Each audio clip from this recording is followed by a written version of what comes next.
네, 안녕하세요. 박중사입니다. 네, 2024년 5월 10일 금요일부터 토요일 주말 점검 방송 간략히 진행하도록 하겠습니다. 자, 먼저 금요일 우리장 간단히 살피고요. 그다음에 삼성전자 이슈 잠깐 이야기 나누고, 그다음에 수급 좀 확인하고, 그다음에 다음 주 일정 체크하는 순서로 방송 진행하도록 하겠습니다.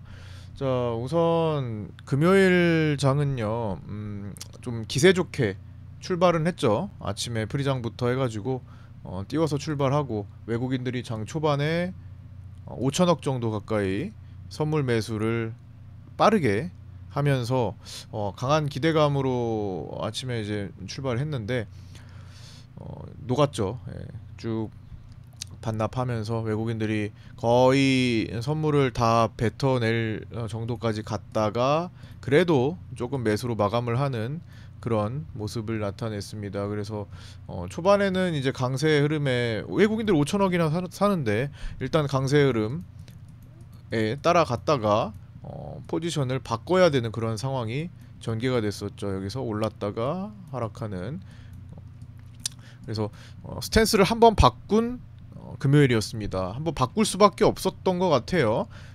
뭐 흐름이 외국인들이 크게 바꿨던 거니까 이거 변화에 순응을 해야 됩니다. 항상 아침에 아침에 어떤 관점이 딱 정해졌으면 그걸 끝까지 고수하는 것이 아니라, 물론 그렇게 될 때도 있겠죠. 원웨이성 장세나. 근데 중간에 바뀌면 거기에 순응을 해줘야 됩니다. 그래서 이따가 한 번 더 우리 시장에 대해서 공략 타점 일단 차트 분석하면서 말씀을 드리겠지만, 중요한 거는 바뀌었을 때 따라가는 거예요. 그래서 그 바뀌었을 때 따라가는 거 이따가 얘기 나눠드리고, 일단은 삼성전자 이야기부터 좀 진행할까 합니다. 금요일에 삼성전자 루머가 돌았죠. 이거는 뭐 사실 여부가 확인된 것은 아니에요. 그냥 루머가 돌았고 그에 영향을 좀 미쳤기 때문에 아마 외국인들의 선물 매수가 돌아간 시점과 삼성전자 물량 빠진 시점이 다 이 루머가 돌 때 전후로 해가지고 나왔기 때문에 영향을 좀 크게 주지 않았나 싶습니다. 엔비디아 향 HBM3가 실패했다. 공급 실패했다. 삼성전자가 이제 8만 원 초반을 찍을 때 며칠 전에 9만 전자나 10만 전자 기사가 막 쓰여지기 시작했죠. 이런 게 쓰여지면요, 이렇게 뭐 이거는 그 뒤에 나온 건데, 하여튼 9만 전자, 10만 전자가 8만 1,000원 막 이렇게 넘길 때부터 벌써 쓰여져가지고 개인들이 이런 그 삼성전자 기사에는 조금 민감하게 영향을 미치는 경향이 있거든요. 그래서 그 8만 전자, 9만 전자, 10만 전자 막 이런 단어에 반응을 해가지고 좀 공격적으로 따라붙는 경향도 생깁니다. 그래서 이번에는 조금 빠르게 나오지 않았나 싶긴 했었어요. 이거 9만 전자 뉴스 나올 때 라이브 방송 때 같이 이야기 나눴었는데 너무 조금 성급하게 나오는 것 같다. 그러더니 하루 이틀 만에 8만 원 다시 이탈했죠. 지금 79,200원으로 종료를 했고, 외국인도 돈이 빠졌고 기타 법인도 빠졌고, 뭐 그 배경은 이제 엔비디아 HBM 납품 거절 찌라시가 돌았던 거. 3월 달에 엔비디아 HBM 공급 기대감에 한번 삼성전자가 돌아선 시기가 있었죠. 3월 20일 중심봉 세울 때 그 전후로 해가지고 기타 법인이 가장 이례적인 반응을 보였습니다. 외국인은 물론 많이 매수를 했지만 상대적으로 기타 법인의 이례적인 대량 매수가 요 시기 때 나왔어요. 그래서 근데 그 물량이 금요일에 거절 루머가 돌면서 가장 먼저 매도 반응을 대량으로 보였습니다. 기타 법인이 삼성전자를 100만 주 정도를 사고 파는 일이 거의 나오지 않는데, 이거 3월 달에 들어 올릴 때쯤 해가지고 먼저 선제적으로 기타 법인이 요 위치부터 들어왔거든요. 이거 장대 양봉 뜨기 전에 대량으로 여기서부터 진입했는데, 제일 먼저 빠져나갈 때도 루머가 돌 때입니다. 기관 금요일에 200만 주 매도 중에 기타 법인 매도가 111만 주가 잡혔다라는 거 특이사항이었고요. 만약 이 찌라시가 사실이라면 삼성전자는 3월 20일 기준봉을 훼손하러 내려가기가 쉽습니다. 아직 뭐 밝혀진 건 아니고 그냥 단순 루머에 그치고 있지만 결국에는 그게 사실로 밝혀지면 사실이 아니길 바랍니다만 사실로 밝혀진다면 이 기준봉을 깨고 내려올 가능성이 높습니다. 예, 그때 750, 752 계속 방어됐던 그 자리 있죠. 그 자리가 또다시 결정적인 자리가 될 겁니다. 여기 지난번에 지지받았던 자리 또 이탈해서 내려가면 이거 시장에 긍정적인 영향 미치기가 어렵죠. 그래서 SK 하이닉스는 이제 긍정적일 수 있는데 워낙 그쪽으로 독점을 하고 있기 때문에. 근데 시장 자체는 하이닉스로는 삼성전자가 하락하는 것을 모두 방어하기는 어려울 겁니다. 물론 KRX 반도체 지수 자체는 하이닉스와 삼성전자가 거의 20%대로 동일하기 때문에 심지어 SK하이닉스가 좀 더 비중이 조금이라도 높기 때문에 반도체 지수 자체는 그래도 방어가 어느 정도는 될 수는 있어도 코스피 지수 전체로는 좀 취약할 수 있습니다. 선물도. 그래서 요게 사실 여부가 어떻게 진행되는지 우리는 앞으로 관심을 좀 갖고 봐야 될 것 같고요. 요거 한번 간단히 좀 적어봤는데 이게 2019년부터 이게 삼성전자가 왜 이렇게 하이닉스에 뒤처졌나 봤더니 이제 내부적으로 HBM 시장에 대해서 회의적인 시각을 좀 갖고 있었던 삼성전자가 2019년도에 이제 HBM 연구개발 전담팀을 해체했습니다. 그래서 이제 그 결과가 이제 5년 뒤에 이렇게 차이가 벌어지게 된 건데 2024년 현재 HBM 시장에서 SK 하이닉스에 크게 뒤처진 결과를 만든 거죠. 이제 그때부터 이게 투자 자체가 이제 축소됐기 때문에 뭐 연구개발 전담팀이 해체됐는데 뭐 어찌 보면 당연한 결과고요. 트렌드포스에 따르면 지난해 HBM 시장 점유율은 SK 하이닉스가 53%, 삼성전자가 38%, 마이크론이 9%를 기록했고요. 현재 HBM 주력 제품인 HBM3 시장에서 지난해 SK 하이닉스의 점유율이 90% 이상을 차지했습니다. 이거 사실상 독점 공급이죠. 그래서 지금 최근에 하이닉스가 추세를 계속 상승으로 만든 것도 이런 사유들이 될 거고요. 이제 막 시장이 이제 열리기 시작한 HBM3E 8단 제품도 SK 하이닉스가 엔비디아의 유일한 공급사로서 자리하고 있습니다. 근데 여기에 지금 삼성전자가 지금 공급이 무산됐다 라는 소식이 겹치면 하이닉스에게는 호재 인데 어차피 그렇게 진행되고 있었던 거니까 크게 호재로서 작용을 안 할 수도 있어요. 하지만 삼성전자가 악재로 작용하는 건 쉽죠. 이미 그것 때문에 기대감이 형성이 됐었기 때문에. 그래서 개인들한테 9만 전자 10만 전자를 꼬셔놓고 그런 기사를 내보내면서 꼬셔놓고 꺾일 수도 있다라는 거. 그러면 증시가 아무리 나스닥이 밀고 끌어당긴다 해도 취약할 수, 우리는 맨날 떠가지고 하락하는 그런 장세가 나올 수도 있다라는 거죠. 그래서 조심하셔야 될 것 같고요. 뭐 아직은 팩트 여부를 체크하지 못했으니까 다음 주부터 혹시나 이게 뭐 공식적으로 내용이 나오는지 뭐 집중하면서 봐야겠습니다. 초점 맞추고. 네. 그 다음에 이제 수급으로 좀 넘어갈게요. 위클리 월요일 옵션 만기죠. 월요일에 이제 그 베팅 포지션 현황을 좀 체크를 했는데 외국인이 어쨌든 상방 유리가 계속 이어지고 있습니다. 지난 만기일부터 해가지고 5월물부터 해서 계속 외국인들은 상방 포지션에 지금 힘을 많이 쓰고 있고요. 물론 위클리 옵션 지금 현재 포지션 자체가 그렇게 두껍게 형성된 것은 아니에요. 5월 만기를 끼고 있었기 때문에 크게 거래가 형성되지는 않았습니다.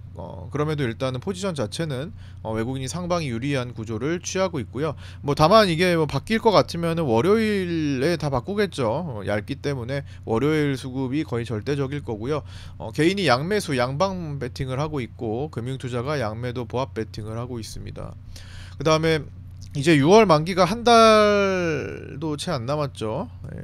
그래서 6월 만기물 종합적으로 한번 체크를 해봤더니 선물 플러스 옵션 플러스 주식을 합성한 전체 합성 포지션 현황은 6월물 현재 기준으로 외국인이 깔끔한 상방을 보이고 있고요. 개인이 하방, 금융투자가 선물 하방의 힘이 너무 세서 하방 포지션을 취하고 있습니다. 그래서 외국인이 상방이네 그럼 무조건 상승인가 라고 보기에도 지금 이런 삼성전자의 악재 가능성과 전체 시장 선물 시장의 어떤 쌍고점 형성 가능성 여부 뭐 이런 것들 저항 여부들 때문에 금투의 선물 하방이 힘을 막판에 작용할지도 모릅니다.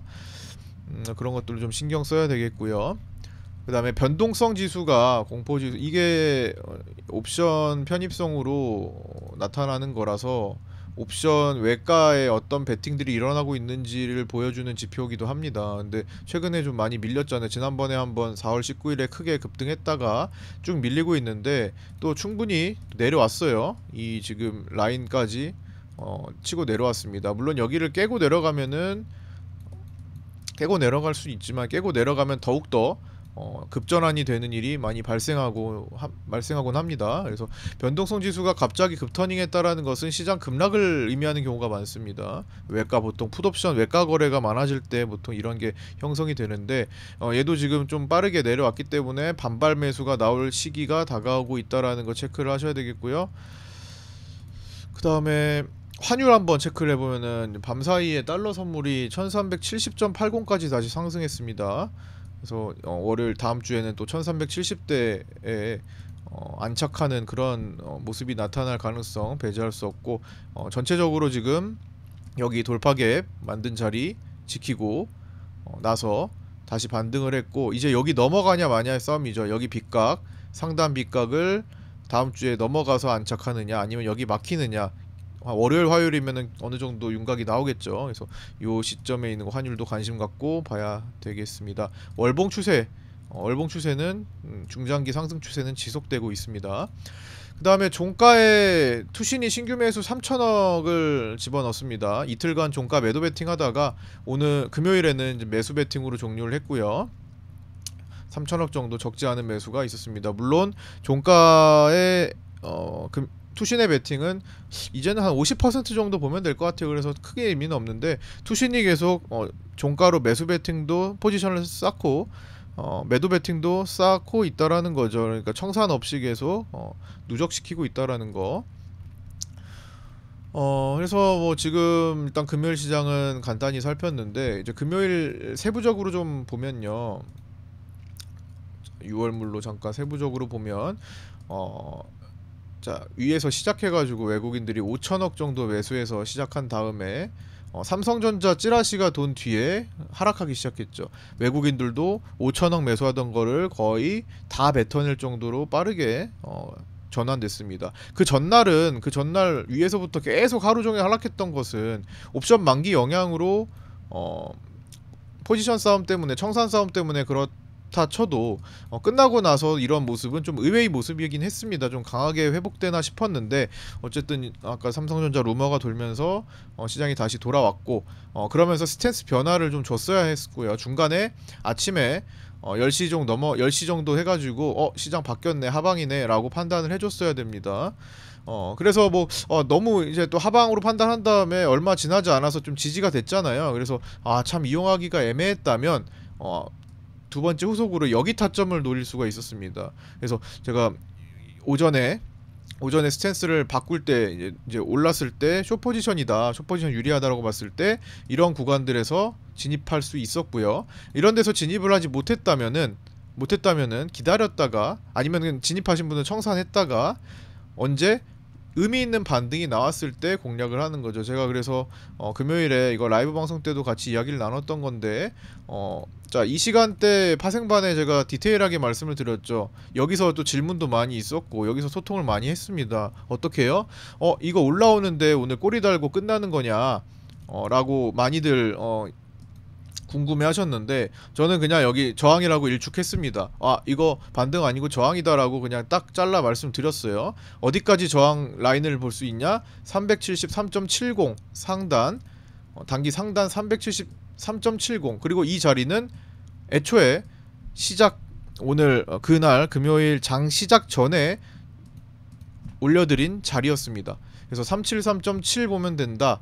거기까지 분할을 좀 하면 된다. 다 와서 했더니 딱 한 틱도 차이 안 나고 상단을 찍고 내려오기 시작했습니다. 마치 꼬리를 달고 끝날 것처럼 움직이다가도 저항으로 작용을 한다라는 거예요.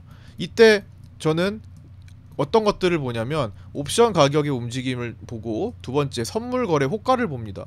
근데 이날은 옵션 가격의 움직임보다는 선물 거래 호가에서 뚜렷하게 저항의 의지를 좀 나타냈기 때문에 호가의 배열들이 조금 그 움직일 때마다 좀 달라지거든요. 어차피 호가도 다 AI예요. 그래서 막 들어왔다 나갔다 하는 것이 사람이 그렇게 빨리빨리 할 수 있는 게 아닙니다. 물론 사람이 많아지면은 그런 효과도 나타나긴 하는데 AI 외국인들 AI 시스템 많기 때문에 AI들이 움직이는 그 속도가 되게 빠르고 그걸 포착을 하면 시장에 좀 상승이 의미 있게 계속 진행될 것인가 아니면은 하락으로 전환될 것인가 아니면 터닝할 것인가 이런 것들을 조금이라도 추정해 볼 수 있는 모습이 나타납니다. 그래서 뭐 기본적으로 호가가 매도 호가가 많아지면 이걸 먹고 올라간다라고 하는 경우가 많죠.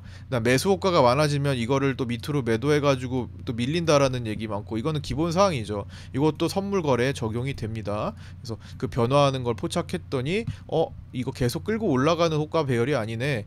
변화가 계속 왔다 갔다 깜빡깜빡 거리는 게 잡아먹고 가는 게 아니네라고 판단해가지고 저는 저항으로 일축해서 말씀드렸습니다. 그래서 그렇게 해서 매매를 한 결과 파생반에서 또 올려주신 분들 이렇게 올라왔었고요. 이날은 좀 큼직큼직한 금액들이 좀 많이 보였어요. 은근히 여기 보시면 오후에 수급 바뀔 수 있다는 말에 오전에 정리하신 분도 계시고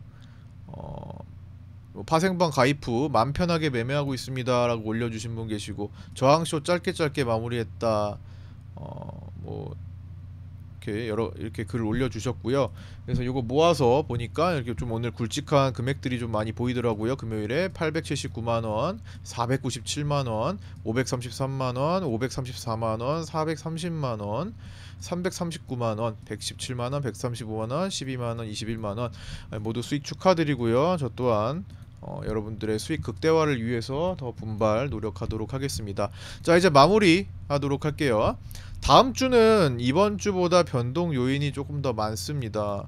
이제 미국은 기본적으로 이제 상승 수급에서 변곡에서 방해될 만한 요소가 있나 파악하는 정도, 조정 요소가 뭐가 있을까 파악하는 정도로 보시면 될 것 같아요. 기본적으로 상승 수급입니다. 그 상태에서 변곡점에 위치해 있죠. 물론 금요일에 좀 더 올라오긴 했습니다. 나스닥 100 지수 보면은 금요일에 살짝 더 들어 올려가지고 저항대를 뚫어내는 것처럼 일단 뭐 만들기는 했어요. 물론 뚫었다고 볼 수도 있고 근데 음선으로 끝났기 때문에 일시적일 수도 있다라는 생각이 들 만한 다음 주에 일정들이 있죠. 그래서 아직은 완벽하게 안착되기는 조금 안착됐다고 보기에는 조금 이르고요. 하루 정도 더 양봉이 있어야 될 것 같아요.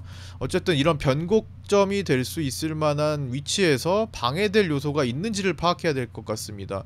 그래서 대선 전까지 돈을 최대한 풀어서 방어하려는 의지를 분명히 보이고 있는 미국, 6월까지 자사주 매입도 지속한다고 하죠. 이런 것들이 미국 증시 강세의 흐름을 이어가게 만들고 어쩌면 신고가를 또 금방 또 갈아엎을 수도 있을 것 같아요. 나스닥 100 지수가.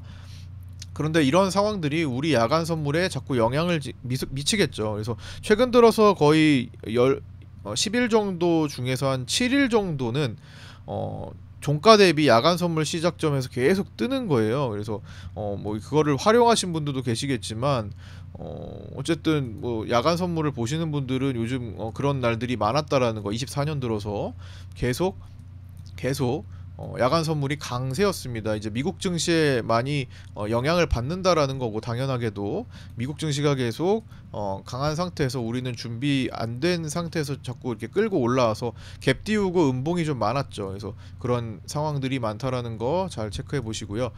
자, 그 다음에 다음 주에 또 체크할 만한 포인트 중에 하나가 우리 연결 선물로 놓고 본다면은 자, 이거 체크 한번 할게요. 쌍봉 가능성 첫 번째. 쌍봉 가능성과 돌파 가능성 과연 어떤 걸로 진행할지. 자, 쌍봉은 이쯤에서 어디쯤에서 끝날지 몰라요. 한 번 더 올라갔다가 쌍봉 찍을 수도 있습니다. 추세 빗각으로 보면 어쨌든 쌍봉이라는 거는 전 고점을 넘지 않고 터닝을 한다라는 거고 그 어디서 찍힐지 봐야 되겠죠. 일단 돌파 가능성 쌍봉이 아니라 전고를 넘어갈 것이다 라고 보는 돌파 가능성. 그러면 이 파동이 계속 되는 거예요. 요 빗각 상단까지 갔다가 다시 꺾이겠죠. 대략적으로 한 85에서 390선 내지 393선에서 한번 걸릴 가능성이 높아 보입니다. 돌파 쪽으로 간다면.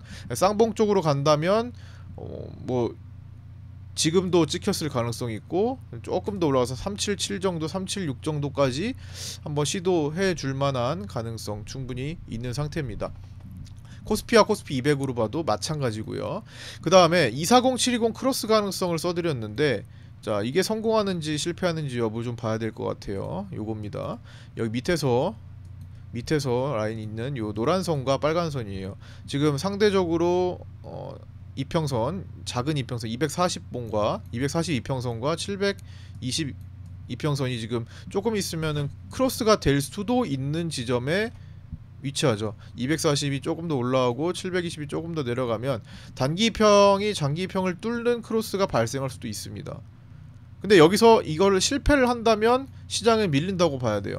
밀릴 확률이 높다고 봐야 되고, 돌파 쪽으로 가면은 상승 이거 전고까지도 시도를 해볼 수 있는 그런 그림으로 갈 수 있습니다. 그래서 이것도 관심을 갖고 좀 봐야 될 것 같아요. 아직은 이격이 조금 있기 때문에 당장은 아니지만 한 일주일, 2주일 정도면은 거의 붙지 않을까 싶기도 하네요. 이게 내려오는 속도와 올라가는 속도가 마주치는 지점이 대략 한 1주, 2주, 조금 길면 한 3주 정도면은 한번 걸리지 않을까, 이 정도 추세면. 그래서 그때 어떻게 진행되는지, 아니 결국에는 6월 만기까지의 어떤 크로스가 결정이 될 것 같긴 해요. 6월 만기를 끼고든 6월 만기 전이든 요게 크로스 되는지 아니면은 다시 벌어지는지 뭐 결정이 될 것 같습니다. 그 다음에 3월 20일 21일에 만들어진 이 돌파 갭의 지지 여부 꼭 봐주셔야 되고요. 요 세 가지를 꼭, 그 다음에 6월 요거를 꼭 봐주셔야 되고, 여기를 지키는지, 지금은 상단을 지지하고 있습니다. 그래서 중단 하단까지 지지가 되는지 여부.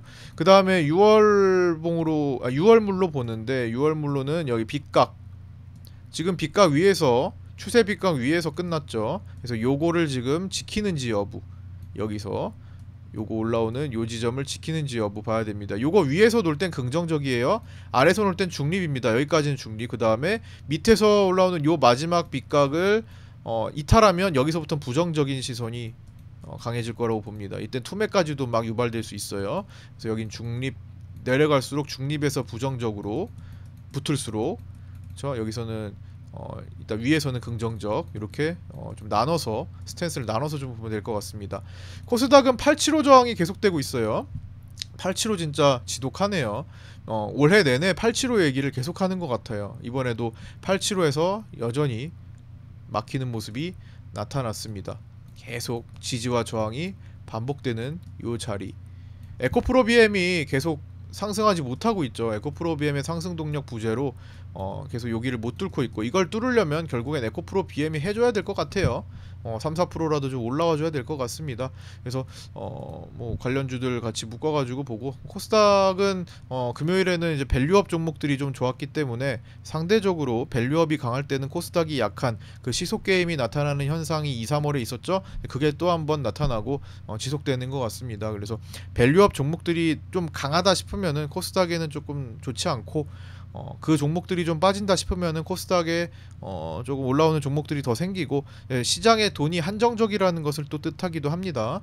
그래서 정말 유동성이 큰 장세가 아니라는 거. 그래서 미국 증시로 어떻게든 같이 좀 끌어올리려고 시도는 하지만 우리는 미국 증시에 그렇게 되면 조정에 취약하게 됩니다. 그래서 미국 증시의 조정에 관심을 좀 갖고 봐야 될 것 같아요. 기본적으로 미국 증시는 상승 동력이 강화돼 조정에 관심을 갖는다. 그래서 조정에 우리는 취약할 수 있다라는 거, 그렇게 좀 체크하시면 될 것 같습니다. 일정은 5월 14일 화요일에 미국 PPI 있고요. 파월 의장 연설이 있습니다. 15일 수요일에 우리나라는 석탄일로 휴장이고요.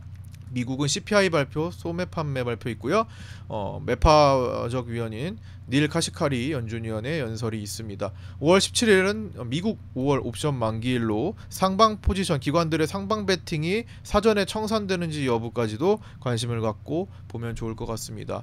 자, 오늘 여기까지 마치고요. 다음 주도 모두 성투하시기 바랍니다. 구독자 단톡방 안 들어오신 신규 구독자분들 계시면 유튜브 댓글에 있는 오픈톡 주소로 문의 주셔서 입장하셔서 함께 공부하셨으면 좋겠습니다. 자, 여기까지 마치겠습니다. 남은 주말 잘 보내시고 월요일 아침 8시 20분에 유튜브 라이브에서 찾아뵙도록 하겠습니다. 감사합니다.